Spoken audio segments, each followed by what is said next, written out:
안녕하세요. 귀로 듣고 읽어주는 오늘의 인물입니다. 오늘은 SPC 그룹의 회장 허영인에 대해서 알아보겠습니다. 허영인 회장은 국내 제빵업계의 독보적인 1위 기업인 SPC 그룹을 이끄는 인물입니다.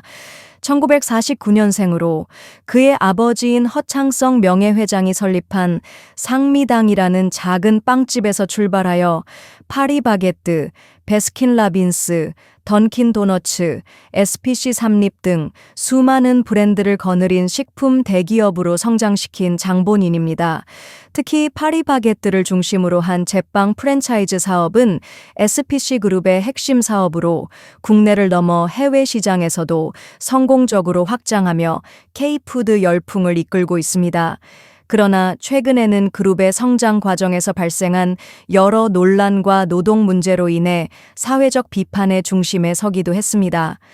허영인 회장은 이처럼 빛과 그림자가 공존하는 제빵 왕국의 지휘자라고 할 수 있습니다. 허영인 회장은 허창성 명예회장의 차남으로 태어났습니다. 어린 시절부터 가업인 제빵 사업에 대한 관심이 컸던 그는 미국 제빵학교 AIB에서 제빵 기술을 배우며 선진 기술을 습득했습니다.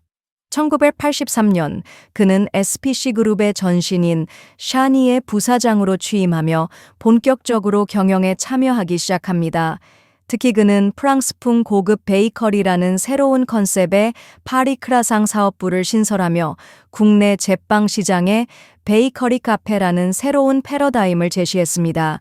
1985년 허영인 회장은 아버지로부터 상미당의 제빵 사업을 물려받아 SPC 그룹을 이끌게 되며 형인 허영선 회장은 샤니를 맡아 운영했습니다. 이후 1990년대 IMF 외환 위기를 겪으며 형제 간의 경영권 분쟁이 격화되었으나 허영인 회장이 샤니의 주식을 인수하며 그룹 전체를 통합하는 데 성공했습니다. 2004년 그는 SPC 그룹을 창립하며 그룹의 2대 회장으로 취임했습니다. SPC 그룹의 역사는 1945년 허창성 명예회장이 설립한 상미당에서 시작됩니다. 이후 1972년 샤니로 사명을 변경하며 본격적인 제빵 사업을 확장했습니다. 1980년대 초 허영인 회장의 주도로 파리크라상이라는 새로운 브랜드를 런칭하며 국내 베이커리 시장에 혁신을 가져왔습니다. 1988년에는 파리바게뜨라는 프랜차이즈 브랜드를 런칭하며 전국적인 가맹점 확장에 성공했습니다. 이와 함께 미국 던킨도너츠, 베스킨라빈스와의 합작을 통해 도넛 및 아이스크림 시장에도 진출하며 사업 다각화를 이루었습니다. 현재 SPC 그룹의 대표 브랜드는 다음과 같습니다. 첫 번째, 파리바게뜨. 국내 베이커리 시장의 독보적인 1위 브랜드로 베이커리 카페라는 새로운 트렌드를 만들어냈습니다. 두 번째, 베스킨라빈스. 다양한 맛의 아이스크림으로 유명하며 국내 아이스크림 시장의 강자로 자리 잡았습니다. 세 번째, 던킨도너츠. 던킨 커피로 유명하며 도넛과 커피를 함께 즐기는 문화를 확산시켰습니다. 네 번째, SPC 삼립. 샤니와 삼립이 합쳐진 브랜드로 빵, 떡, 면 등 다양한 식품을 생산하고 있습니다. 다섯 번째, 파스쿠찌. 이탈리아 정통 에스프레소 커피 전문점으로 국내 커피 시장에서 성장하고 있습니다. 여섯 번째, SPC GFS. 식자재 유통 전문 기업으로 그룹 내외부에 식자재를 공급하며 안정적인 공급망을 구축하고 있습니다. SPC 그룹은 국내 식품업계의 거대 기업으로 성장하는 과정에서 여러 논란에 휩싸였습니다. 논란 첫 번째, 파리바게뜨 제빵기사 불법 파견. 2017년 파리바게뜨 가맹점에서 일하는 제빵기사 5천여 명이 본사가 직접 고용한 것이 아니라 협력업체 소속으로 일해왔다는 사실이 드러났습니다. 이는 불법 파견에 해당하며 정부는 이들에게 직접 고용을 지시했습니다. 그러나 SPC 그룹은 이를 거부하고 법적 다툼을 벌였고 결국 사회적 비판을 피할 수 없었습니다. 이 문제는 여전히 해결되지 않고 있으며 그룹의 고용 안정성에 대한 의문을 제기하고 있습니다.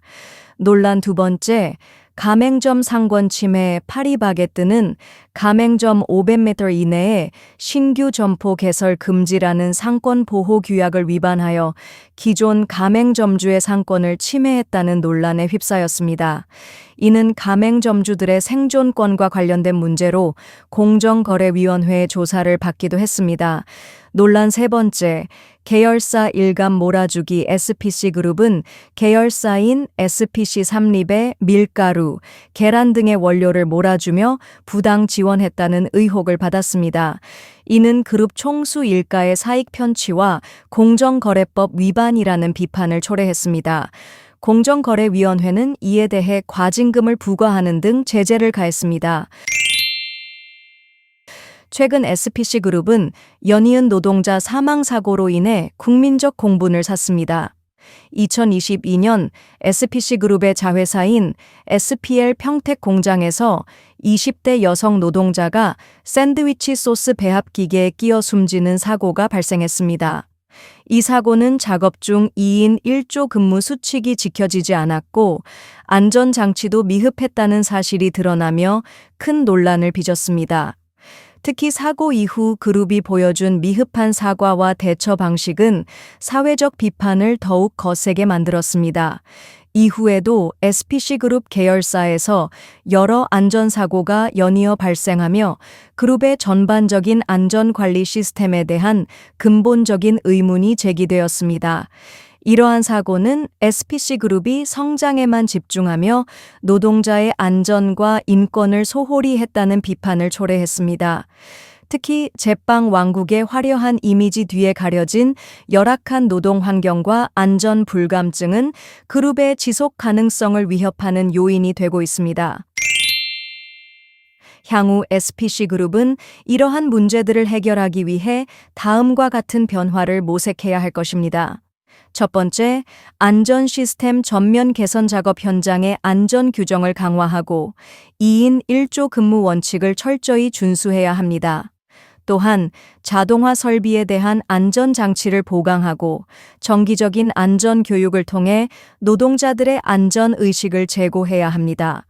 두 번째, 노동 환경 개선 및 인권 존중 노동자들의 목소리에 귀 기울이고 노동조합과의 대화를 통해 상생의 방안을 모색해야 합니다.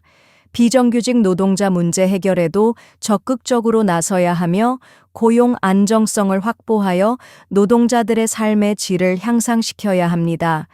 세 번째, 기업 지배 구조 개선 오너 일가의 독단적인 경영 방식에서 벗어나 투명하고 공정한 지배 구조를 구축해야 합니다.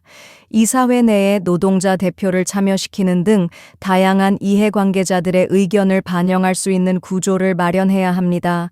네 번째, 사회적 책임 강화 단순한 이윤 추구를 넘어 사회적 책임을 다하는 기업으로 거듭나야 합니다.